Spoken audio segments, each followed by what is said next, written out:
பொன்மான தேடி பாட்டை பத்தி பேசிட்டு இருக்கோம். ஆமா என்ன அருமையான ஒரு பாடல் அது. அது நிறைய பேருக்கு தெரியாது உங்களுடைய இசை அப்படின்றதே வந்துட்டு. அது என்ன முறை அதை பார்த்தா MS பாட்டு அவர் சொன்னாரா? சொன்னாரு முதல்ல. அந்த பாடல் பத்தி சொல்லுங்க. இல்ல நீங்க இசை பாடல் இல்ல அது படம் பண்ணும்போது கலைமணி ரைட்டர் இருக்காரு, அவர் தான் டைரக்ட் பண்ண படம். அப்போ வந்து இந்த பாட்டு வந்து பிரிவினையில அவங்க அங்க இருக்காங்க இங்க இருக்காங்க, அப்போ பாடுற மாதிரி தான் நல்லா இருக்கும். என்ன மாதிரி மைண்ட்ல வச்சிருக்கீங்க?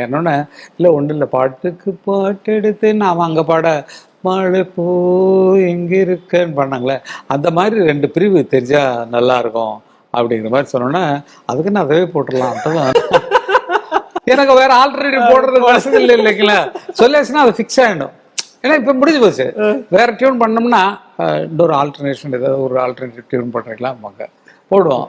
இன்னொரு 2 பார்ப்போமே, 2 பாட்டு, அதுக்கப்புறம் ஃபர்ஸ்ட் சாங்க தேர்ந்தெடுப்பாங்க. இது 4 வேலை வேஸ்ட்டு. இப்படி பாட்டை சொல்லிட்டாங்கன்னா ஈஸியா போட்டு கொடுத்துடலாம். நான் என்ன பண்ணேன், பாட்டுக்கு பாட்டு எடுத்து நான் பாடுவதை கேட்டாயோ இல்லையா. ஃபர்ஸ்ட் எடுத்தது தன்னானா பாட்டுக்கு பாட்டு,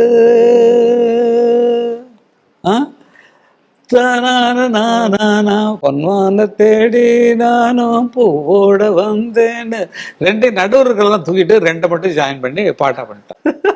கட் பண்ணி வெட்டி. ஆமாமா. நான் வந்த நேரம் அந்த மானங்க இல்ல, அந்த மான் போன மாயம் என்ன ராசாத்தி. ரொம்ப நல்ல ஹிட் சாங்கு, ரொம்ப இன்னும் கேட்கக்கூடிய சாங்கு. MS அவர்களுக்கு நன்றி, கோடானு கோடு நன்றி.